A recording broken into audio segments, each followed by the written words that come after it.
My project was a real-world application of Newton's law of cooling. To conduct this experiment, I took an egg and hard-boiled it in a pot of water for 10 minutes. After 10 minutes, I took it out onto the counter and stuck a thermometer into the center of the egg. The temperature of the egg was taken after it was out of the boiling water and as it was cooling off in the ice bath. To collect the data, I recorded the temperature every 10 seconds, 20 seconds, 30 seconds, and then every minute until 30 minutes.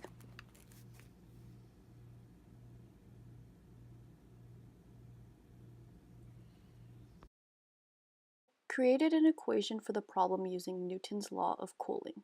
First, I simplified the equation for variable k, then solved for its numerical value. Finally, I put all the information together to create an equation for my experiment.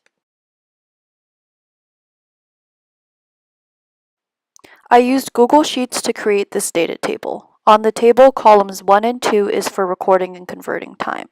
Column 3 was the temperature. Column 4 displays the equation that I generated from specific points on the graph. The points were taken from the middle of the data set in terms of temperature.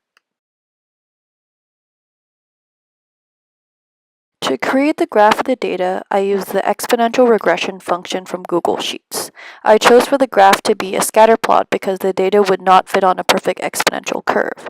Newton's law of cooling assumes perfect conditions. Since I did not conduct this experiment in a lab, the margin of human error was very large. The fourth and final representation of the data is the graph of the equation.